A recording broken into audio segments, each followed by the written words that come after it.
Bell Sonika union का registration 2014 में हुआ था। 2016 में जब समझौता हुआ मैनेजमेंट के साथ, ये करीब 150 वर्कर जो टर्मिनेट कर दिए गए थे, बाहर थे, यूनियन को मान्यता मिली।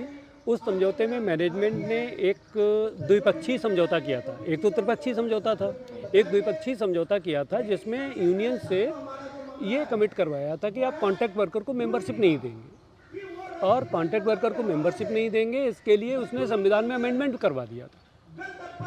यूनियन ने 2020 में 16 में ये अमेंडमेंट कर दिया मैनेजमेंट के जो है कहने से या दबाव में। 2020 में जब चीज़ों को समझ में आया कि ये तो गलत है, तब उसने अपना जो अमेंडमेंट करवाया था 2016 में उसको विड्रॉ किया। मतलब दोबारा से उस अमेंडमेंट को लगाया कि any worker who work in Bellsonica auto component can be member of जो है बेल सोनिका यूनियन। मतलब कोई भी कॉन्ट्रैक्ट वर्कर जो बेल सोनिका में काम कर रहा है उसका मेंबर बन सकता है। ये अमेंडमेंट 2020 में जो है उन्होंने दोबारा से लगाया। 2021 में अमेंडमेंट लेबर डिपार्टमेंट ने पास कर दिया। पास करने के बाद इन्होंने कॉन्ट्रैक्ट वर्कर को मेंबरशिप दी। कॉन्ट्रैक्ट वर्कर को मेंबरशिप दी, रिटर्न भरा उसका। उसके बाद भी लेबर डिपार्टमेंट की तरफ से कोई ऑब्जेक्शन नहीं आया। ऑब्जेक्शन आया मैनेजमेंट की ने एक चिट्ठी लिखी लेबर डिपार्टमेंट को। अब आप ये देखिए कि यूनियन वर्कर का आंतरिक मामला है, रजिस्ट्रेशन वर्कर और सरकार के बीच का मामला है। तो 2016 में जब कंपनी लिखवाती है कि आप कॉन्ट्रैक्ट वर्कर को मेंबरशिप नहीं देंगे, ये वर्कर का जो राइट है यूनियन करने का, संगठित होने का अधिकार, उसमें कंपनी का हस्तक्षेप है। और लेबर डिपार्टमेंट को पता है, बैठा हुआ 12/8 का जो समझौता है, ये इलीगल समझौता जो है इस देश में कानून के राज में बैठ के जो है कंपनी करवा रही है, दबाव में करवा रही है क्योंकि इसके पास पावर है। उसके बाद जब ये कॉन्ट्रैक्ट वर्कर को मेंबरशिप दे रहे हैं तो कंपनी एक चिट्ठी लिख के लेबर डिपार्टमेंट के पास जाती है कि इनके रजिस्ट्रेशन को कैंसिल करें। ये भी इलीगल है। आपको इससे क्या लेना देना है? ये ट्रिब्यूनल स्टार और यूनियन के बीच का मामला है। कंपनी का कोई हस्तक्षेप बनता ही नहीं है। कंपनी का तो डिमांड नोटिस और जो वर्कर के राइट्स हैं, जो इशूज़ हैं, उन पर जो है हस्तक्षेप बनता है कि वो क्या देती है क्या नहीं देती है। ये बार्गेनिंग का मामला है। अब ये जो सामूहिक बार्गेनिंग का जो मामला था कि जिसमें परमानेंट, मतलब 2014 में ये लोग क्यों निकाले गए?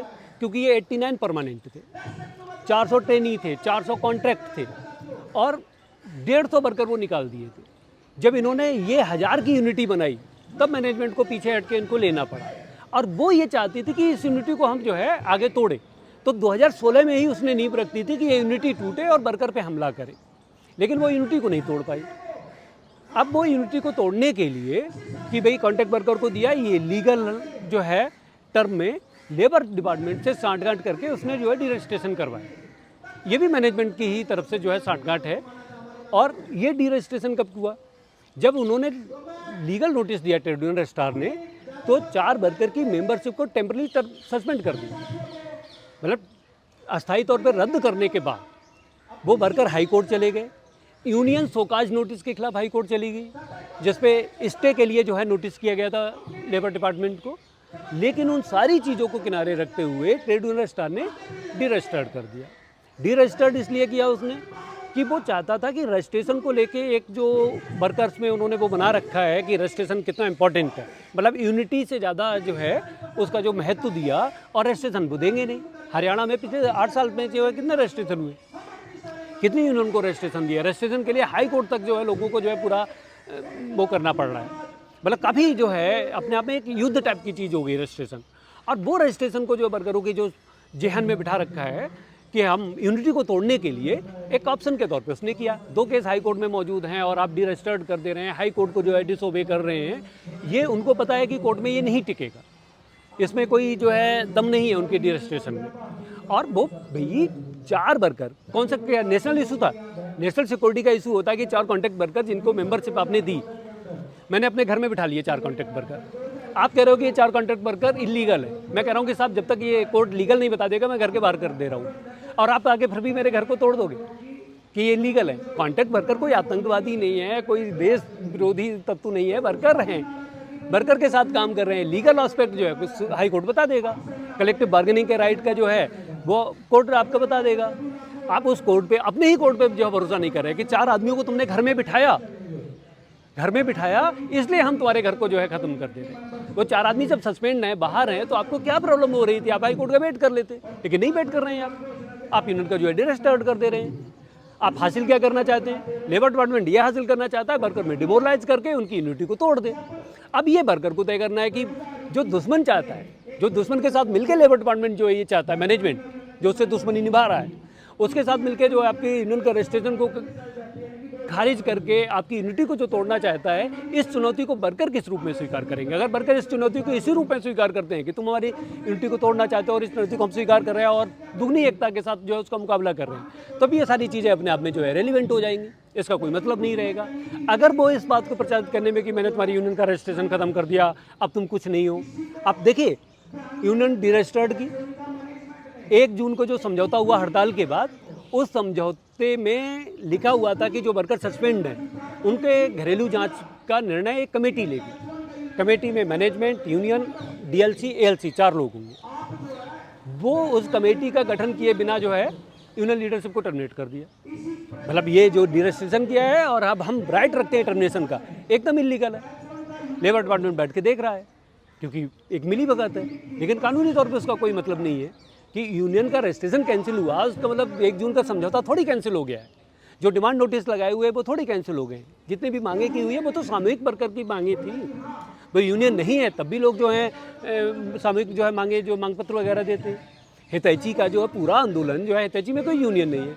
2/12/3 के समझौते किए उन्होंने, 2 डिमांड नोटिस उनके चल रहे हैं। फ्रेडनबर्ग कंपनी के वर्करों का जो है डिमांड नोटिस चल रहा है, कोई यूनियन नहीं है। तो यूनियन और डिमांड नोटिस और वर्कर के राइट और वर्कर की डिमांड और जो समझौते 12/3 उसका रजिस्ट्रेशन से कोई डायरेक्ट लेना देना नहीं है।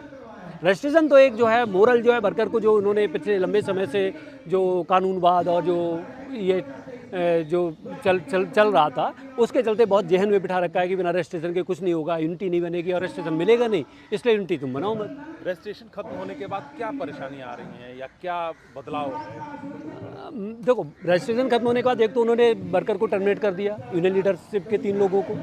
बाकी जो 10 लोग थे जिन पे ये आरोप पत्र दिए हुए थे, घरेलू जांच हुई थी, उनको सेकंड शोकाज नोटिस दे दिया। वो ये शो करना चाहता है मैनेजमेंट कि हमने रजिस्ट्रेशन कर दिया, अब तुम्हारे पास सारे कवच खत्म हो गए, अब हम जो है तुम पे हमला करेंगे। वर्कर इसको उठा के पलट जो है बाहर कर दे, तब चीज़ें हुए एकदम उल्ट पहुँच जाएंगी। ये प्रशासन जो है जो आग से खेल रहा है, मतलब प्रशासन भी जो है आग से खेल रहा है। वो वर्करों को लगातार पिछले 2.5 साल से उकसा रहा है। आप एएलसी के ऑर्डर को कंपनी नहीं मानेगी, एडीसी साहब के ऑर्डर को कंपनी नहीं मानेगी। ये वर्कर जो है जायज़ बातों को जो बोल रहे हैं, आप सामने तो नहीं बोल सकते कि जायज़ नाजायज़ बात है। 15 साल से काम कर रहे हैं, तुम 150 वर्करों को, 100 वर्करों को निकालना चाहते हो फर्जी के नाम पे, और 15 साल से जो काम किया वो सारा असली है। उनके डॉक्यूमेंट, शैक्षणिक दस्तावेजों को आपका कोई क्राइटेरिया नहीं है, उसके बावजूद आप किसी की बात को नहीं मान रहे। तब क्या होगा?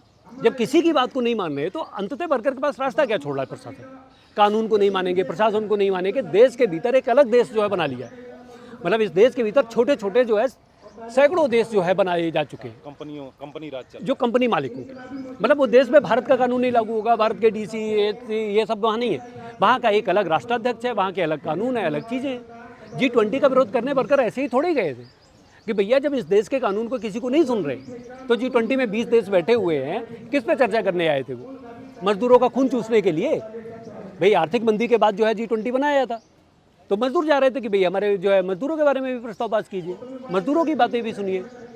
तुम जो है सोने की थालियों में खाना खिला रहे थे वहाँ, और यहाँ वर्कर जो है नौकरियों से निकाले जा रहे थे। तो जो सोने की थाली में खाना खिला रहे थे तो जा रहे थे कि हमें पेट में सूखी रोटी हम मांग रहे हैं, तो हमें सूखी रोटी नहीं दी जा रही, तुम सोने की थाली 5,000 करोड़ खर्च कर रहे हो। आगे का रास्ता क्या है? आगे का रास्ता देखो, लीगल तो एक चीज़ है, वो तो जो है जो भी लॉयर्स वगैरह हैं वो कर रहे हैं कोर्ट में, इसको चैलेंज भी किया गया है। लॉयर्स उस पूरे मामले में अलर्ट हैं, इसको जो है हर स्तर पे जो है देख रहे हैं। बाकी वर्कर्स को अपनी यूनिटी को जो है बनाते हुए जो आज ये कार्यक्रम हो रहा है और आगे जो भी और प्रोग्राम हैं वो लेने पड़ेंगे, और बाकी वर्करों का आह्वान करना पड़ेगा कि वो इस जो भ्रम को जो उन्होंने जो है बना रखा है, जो वर्करों की एकता को तोड़ने के लिए उन्होंने जो ये अपना एक जो है दायरा बना रखा है, जिसमें एक ये जो कानून और रजिस्ट्रेशन और ये सारी चीज़ें, हालांकि कवर कुछ नहीं है। रजिस्ट्रेशन था तब 3 यूनियन के लीडर जो है सस्पेंड कर दिए गए। रजिस्ट्रेशन था तब भी 17 लोगों को फर्जी के नाम पे टर्मिनेट कर दिया गया। रजिस्ट्रेशन था तब जो है 2014 से लेकर 16 तक जो है 150 लोग निकाल दिए गए। तो ये मतलब जो है बात जिस रूप में मालिकों ने जो स्थापित कर रखी है, मैनेजमेंट ने जो स्थापित कर रखी है, श्रम विभाग ने स्थापित कर रखी है, इसको अपनी एकता के द्वारा कि एकता में कितनी ताकत है, एकता में कितनी दम है, इसका मतलब उसको कि- स्थापित करना होगा। इसका मतलब कि मजदूरों के पास सिर्फ एक चारा बचा है, एकता। देखो पहले भी एकता ही थी, रजिस्ट्रेशन तो उससे पहले भी था। 2016 में हाईकोर्ट का ऑर्डर भी ले आए थे बिना एकता के दम पे। और एकता भी किसकी? परमानेंट कॉन्ट्रैक्ट ट्रेनिंग की एकता, वर्कर्स की एकता, एक कैंपस में जो काम कर रहे हैं वो सारे वर्कर्स की एकता। 2016 में क्यों लिखवाया कॉन्ट्रैक्ट वर्कर को मेंबरशिप नहीं दोगे? ये इसलिए लिखवाया 2016 में कि वो इस एकता को देख चुके थे और वो इस एकता से डरते थे। वो इस एकता को तोड़ने के लिए तब से प्रयास कर रहे हैं और उसके लिए जो है वो ये डिरेस्ट्रेशन तक जो है वो पहुँचे। ये वर्कर को तय करना है कि जब अभी तक वो अपनी एकता को बनाए रखे तो अपनी एकता को आगे कैसे जो है बनाए रखना है, और वो बनाए अपने ही दम पे रख सकते हैं। उसके लिए कोई जो है ये चीज़ें नहीं, रजिस्ट्रेशन और बाकी सारी चीज़ें लेके आएंगे, सारी लीगल लड़ाइयाँ लड़ेंगे, सारी चीज़ें उनसे फाइट करेंगे, लेकिन एकता का कोई जो है विकल्प नहीं है ये कि आप जो है रजिस्ट्रेशन एकता का विकल्प है या कोई भी ऐसा कागज़ जो है एकता का विकल्प है, ये नहीं है। एकता का विकल्प हमारा अपना है, हमारी अपनी एकता है, हमको बनानी है, जिसको कोई और नहीं बनाएगा। रजिस्ट्रेशन तो ट्रेड यूनियन रजिस्ट्रार देगा, एकता थोड़ी ट्रेड यूनियन रजिस्ट्रार देगा, एकता तो हमें बनानी है। ये वर्कर को तय करना है कि अपनी एकता को हमें बनाना है, हम अपनी एकता को जो है ना बिखरने दें। अभी क्या स्थिति है एकता के लिहाज से? कंपनी में सारे मजदूर एकजुट हैं, क्या स्थिति है? देखिए मजदूर एकजुट हैं, लेकिन जिसने हमला बोला है एकता को तोड़ने के लिए तो वो कुछ गुमराह करने का प्रयास तो कर रहा है। हालांकि वर्कर जो है चीज़ों को समझा के, भाई सारे वर्कर तो एक स्तर पे नहीं होते हैं, चीज़ों को समझा के अपनी एकता को जो है जो वो क्षति पहुंचाना चाहता है उसको रिस्टोर कर रहे हैं। और ये उसके लिए भी चुनौती है कि एकता को नहीं तोड़ पाया। मतलब कुछ जो है भ्रम पैदा करने में कुछ हद तक जो है सफल हुआ, लेकिन एकता को नहीं तोड़ पाया। वर्कर तो जानते ही कि लड़ाई तो अकेले अकेले तो वर्कर लड़ ही नहीं सकता ना।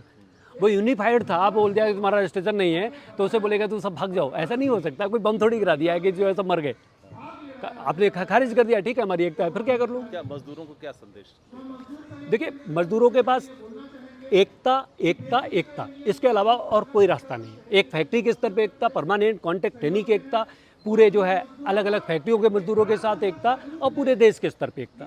ये हमारे पास इस एकमात्र हथियार है, इसके अलावा हमारे पास कोई और हथियार नहीं है। हम अपने हथियार पे निर्भर हमको रहना चाहिए, और ये हथियार अचूक। इसके अलावा हमारे पास चारा ही नहीं है, ऑप्शन ही नहीं है। अचूक के अलावा ऑप्शन है ही नहीं, एकता के अलावा हमारे पास कोई दूसरा विकल्प नहीं।